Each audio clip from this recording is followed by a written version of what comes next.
Hi guys, you welcome to my channel. So today we want to look at brand attributes. In our last class, we talked about brand positioning and we also look at the case study of what we explain about positioning a brand.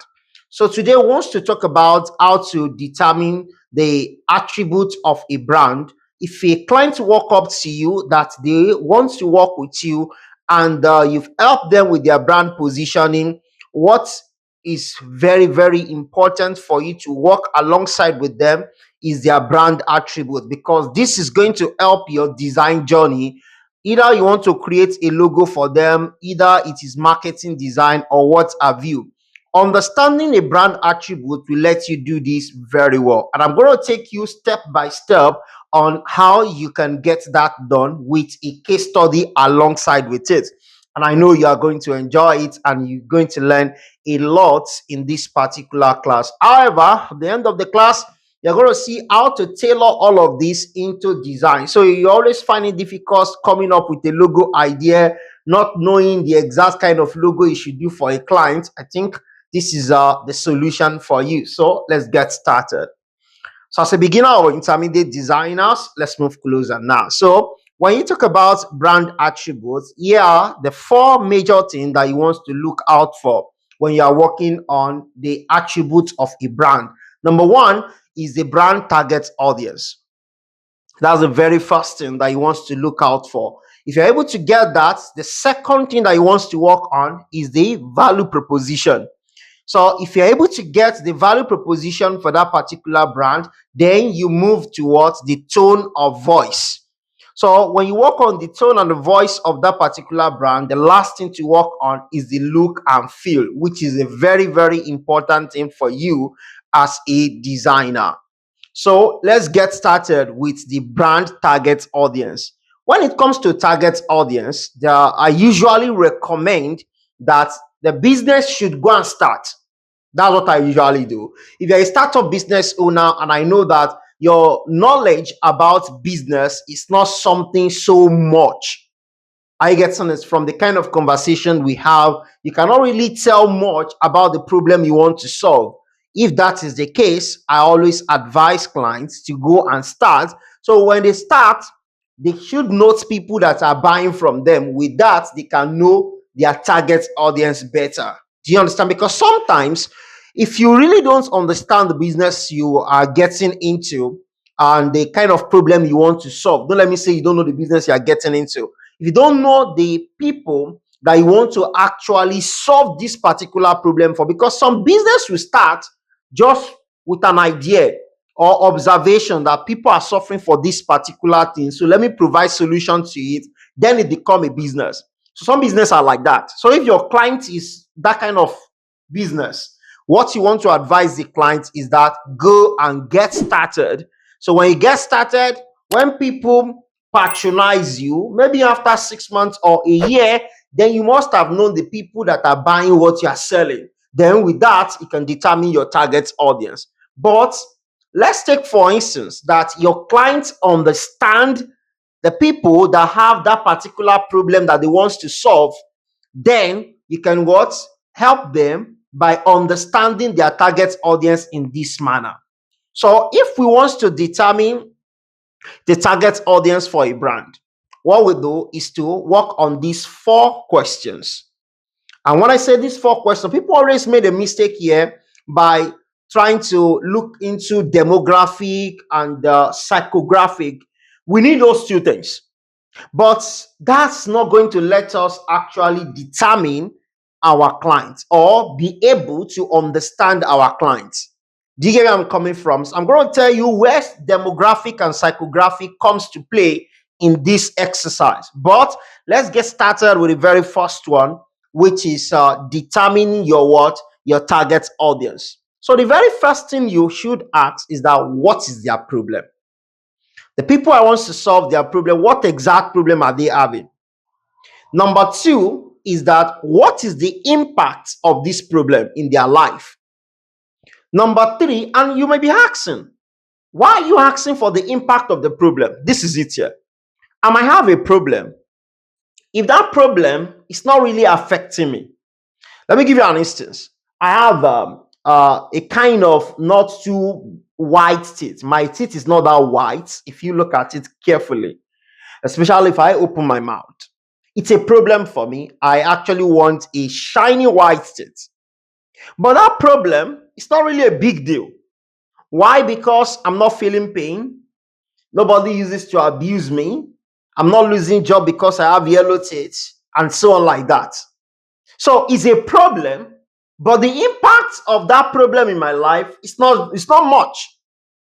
Do you get where I'm coming from now? So with that, I don't think I want to spend huge amounts of money getting rid of the yellow to make it white. So if I'm going to buy from you, if you're selling whitening stuff and the likes, I might not buy.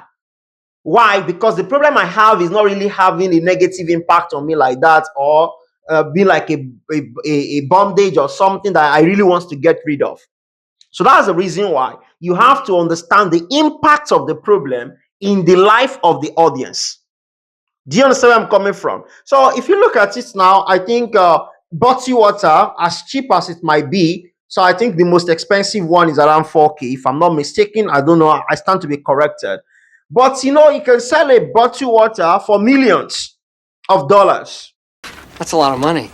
I know. Yeah, depending on the impact of the tasting, depending on the impact of scarcity of that water. Really? So impact is very, very crucial if you want to understand your target audience, because it will tell you if they can pay what you want to charge or they cannot pay. So you have to know the impact of the problem so that we're not flawed on that too much. So the third thing is that what is stopping them from getting that solution? What's stopping them from getting rid of the problem? If the impact is this much, what's stopping them from getting solution? You have to know that. Then the fourth thing is that what is their desire? You see, these 4 exercises, they are the basic exercise that you need to run first and foremost about your target audience before you now start thinking of demographic or psychographic. Now, let me give you an instance now. So for Fix a Card, that's the brand that we are using as a case study, right? Good. So when we talk about the problem that their target audience have, the problem of the target audience is that they are not confident enough with what they know in design for them to work with a client or to even apply for a big job in design agency or companies. That is the problem they are having. So basically, they are having huge gap between knowledge and application. So that's the problem they are having. What's the impact of that problem? The impact of that problem is that they could not really contribute much when there is a discussion about design. 2, they cannot earn the way they want to earn. When they hear designer charging millions of dollars for a particular logo project or brand identity project, they want to charge the same thing, but they don't have what the knowledge are, or the knowledge they have is not applicable enough for them to charge that particular amount. Do you get that now? So they are unable. They are seeing a lot of designs roll out there that can fetch them a good income on a monthly basis, but they cannot apply for it because they don't have a portfolio that can let them seek for such job and get it. So this is the problem they are having. Are you getting this now? So I've seen the impact of that problem. So everybody wants to make money. So looking at the impact of the problem, the question now is, why are they not what's stopping them from getting solution to get rid of that particular problem? Number one is that the whole of the courses about designs that we have out there is not tailored to be personal to them. That's number one. Number two, we have a lot of skillful designers that are not teachers. So imparting that knowledge is not effective enough for them. Thirdly, is that there are a lot of courses out there that there's no focus to results. That is, they are not result focused, and the kind of support system they create is generic. It's not personal to them. So that's the reason why they are unable to solve that particular problem now. So what's their desire?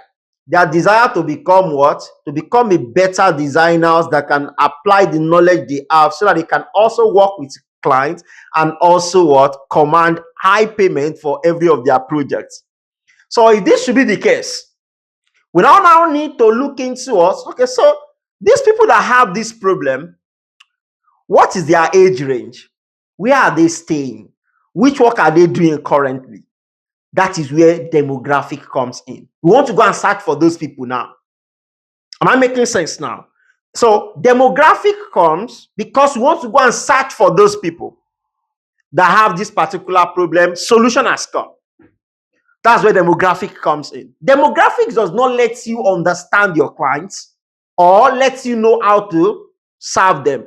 Demographic help you to locate them and identify them. Do you understand where I'm coming from now?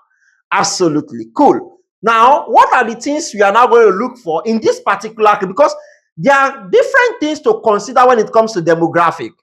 Am I making sense? But I'm going to just list things that concern this particular audience that we are using in this particular case study. Don't worry, I'm going to be bringing more case study as we work together on this channel. All you just need to do is to subscribe to this channel, turn on the notification bell, comment so that you are going to be the number one fan of this particular channel. And with you, we can reach more audience. I hope you get that. So let's go on now. So for this particular audience that we have identified in this class now, we need what? We need number one, their age. Number two, their gender. Number three, their educational background. Number four, their occupation. Number five, their location. Number six, their income. And what? Number six, their tech level. Those are the 6 things that we want to use for their demographic. Do you get where I'm coming from now? Because this is what can let us identify this set of people. So let's start with the first one. So the age. The age of them that we are looking for, they are within 16 to 35 years of age. 16 to 35 years of age. Their gender, all gender, either male or female. Either male or female, that is 16 to 35. That is the people you are looking for. You see, those 2 things are not enough. They are not enough to what? To identify them. I'm trying to let you understand how we utilize demographic now. We are searching for those people now. So how are we going to identify them? So that we are going to know that these are the people we are looking for. Okay, just like coronavirus, for example. How do you know somebody who has coronavirus? Oh, if the person is sneezing, coughing, having blocked nose, sore throat, and blah, blah, blah. You know, they've given you what you are looking for you to be able to like, oh, it seems this person is suffering for coronavirus. So we want you to look for our what? Target audience. That's where demographic comes in. So what's their age? Their age is within 16 to 35 years. Their gender, either female or male. This is not enough. What's their educational background? They either what? They are either just new graduate from secondary school, or they are still in college of education, or they are just a graduate of university. So you have more details to look for now. So either they are school start older, or they are about to finish in college of education, or they just finished in the university, or they are still in the university. So what other thing can I also look for? Their occupation. Their occupation is that what? They are aspiring designers. 2, they can be freelance designer or junior designers. You can see you now have more details to look out for now. So where is their location? Their location is where? Urban and suburban areas globally. It's not only to Nigeria, it's not only to UK, it's globally, as long as they have access to what? Internet. So what's their income level? Low income earner to middle class.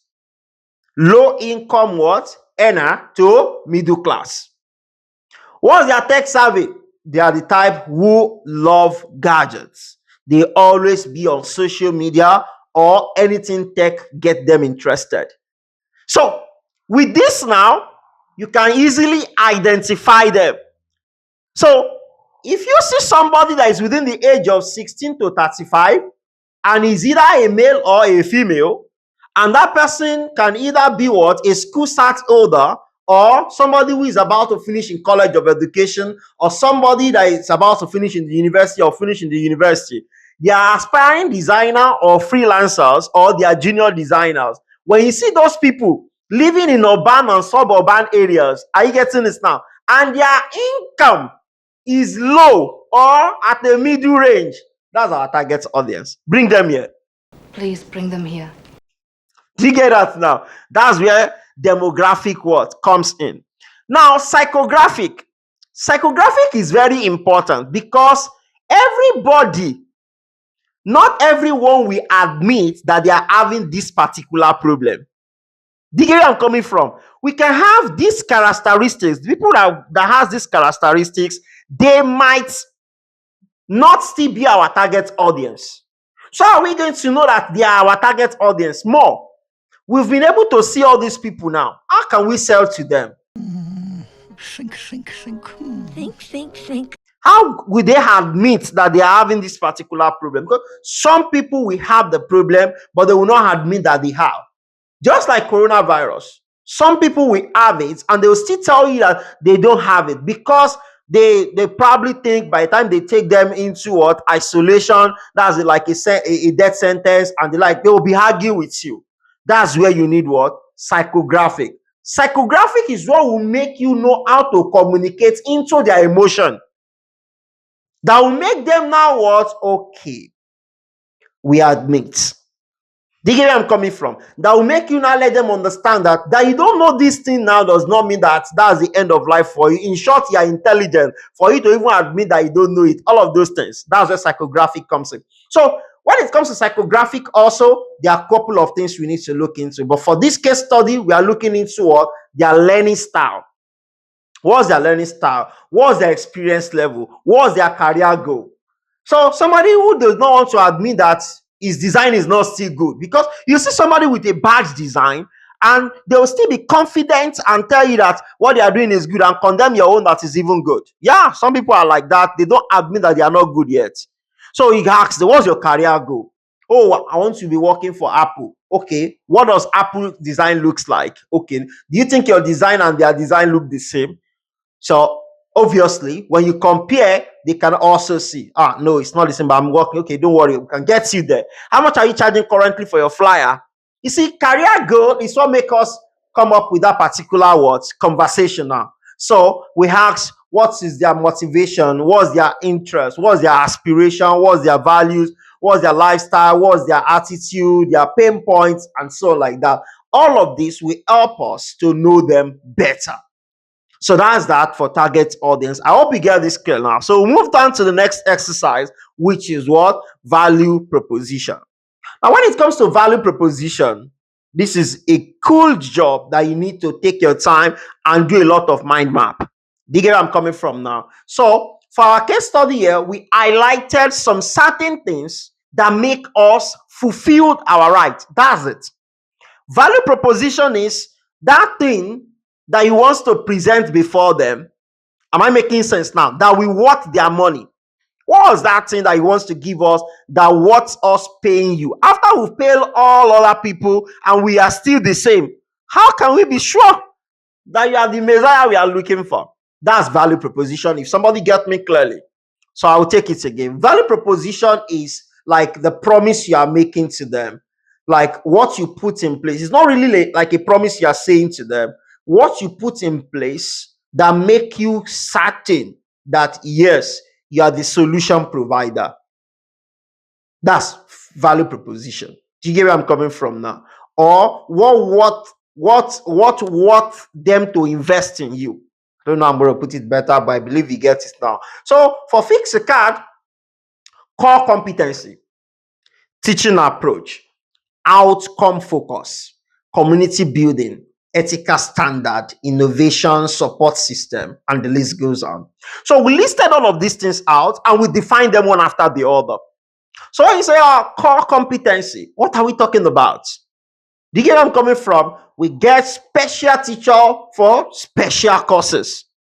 Oh, how to design a flyer? There's a specialist for it. Designing a logo? There's a specialist for it. It's not a general stuff that one man will put. No. Do you get where I'm coming from now? It is an academy that what? That like lay more emphasis on what? Competence. Not just I know it. There's a between I know it and I understand it. Do you get where I'm coming from now? Cool. So teaching approach. Our teaching approach is tailored to what? Practical. It's not theoretical that you're going to be cramming definition. Obviously, from the beginning of this class, you've not crammed any definition. That's it. But you're seeing an example that is explaining each of the terms. When you understand it, you can say it anyhow. But if you don't understand it, you can only say it in one way. So if I'm successful, not that if I successfully not to understand that one way, that means you cannot impact me because that one way in which you know, I don't understand it, and that will be hard. But when you understand it, you can say it in different way. You can take it outside design and take it to real world. So our teaching approach is what? Practical. It's practical. Your hand on practical, not just a theoretical statement that you want to cram. Outcome focus. We're not just like, oh, we'll teach you. Outcome, we want to be sure that yes, that thing that you've learned, you're putting it into use and is yielding the results you're looking for. Do you get where I'm coming from now? Cool. So community building. You're part of the community. That's why we have this channel. If you're subscribing to this channel, that's the we have a Telegram community in which you can as well join. What's it called? IG community is also there, which you can as well join. So you can see what again? Ethical standard. What is the proper practice? If you have been following us on Instagram, you could have seen the whole of the content we have there is basically on what? Ethical standard. How should you talk to your clients? How should you manage your clients? How should you what? Give out a good job? How can you improve yourself? And the list goes on. So if you're yet to follow us on Instagram, you can do that right now at Fix a Card. So we are just for you. Innovation. If you look at the video from the beginning till now, if you go and check our previous video, you got to see that at every point in time, our background is changing and changing and changing and changing. Yes, we're trying to innovate to the point where we are going to be able to like get that exact thing that we are looking for. Not only that, innovation in terms of what? In terms of teaching approach, in terms of learning approach.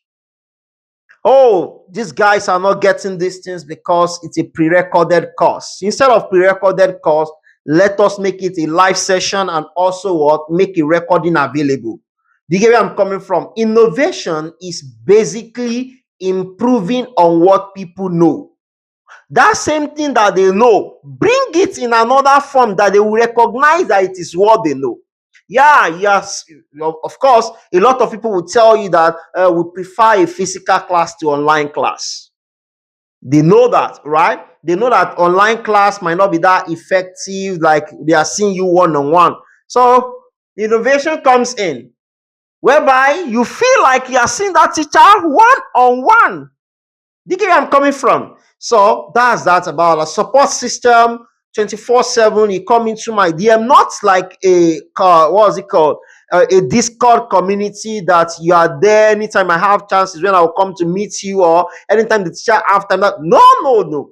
We structured it such that you can come at any time and get a solution tailored to your what? Problem instantly.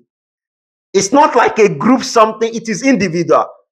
So that access is there directly. Do you understand? It's not just a money-based what academy. So that's in quotes, we now put everything in one word. So after you define each of those words, then you put it in what? In a single statement that you are going to tag as your what? As your value proposition, just like we did. And I would like to read it out to you right now. High quality personalized instruction that elevates both novice and aspiring designers, bridging the gap between knowledge and application. So you're done with your value proposition, then you can move to the next one, which is what? Tone or voice. You see, your tone of voice is quite important. So when I say your tone, how do you want to sound? For fixed card, we want to sound innovative, we want to sound encouraging, we want to sound approachable, we want to sound professional, and we want to sound as an inspirational. This is how we want to sound. When you look at this now, you have to also define them. When you say informative, what do you mean? We want to be clear enough that we are going to know that we are communicating. It's not going to be something hidden.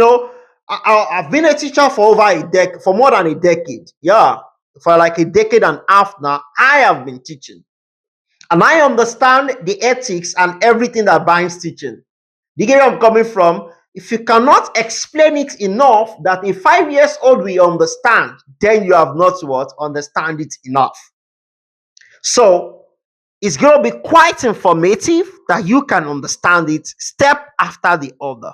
Do you get where I'm coming from? Encouraging. You are going to get it right. So it's not possible for you to, do I know it? If I know it, you can know it. So we sound encouraging, letting you understand that no matter how difficult it is, you can know it. And so on like that.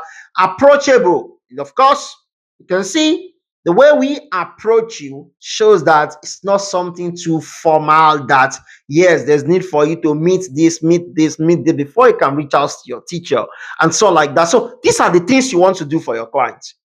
So we're using a fixed card as what? As a case study, and that's why I can tell you in this manner. Do you get where I'm coming from, right? So go back to the what? The voice. We have what? Knowledge. We have personable, supportive, innovative, and authentic. So that is what? That is our voice. There's a difference between a tone and what? And a voice. Do you get where I'm coming from now? So we are knowledgeable.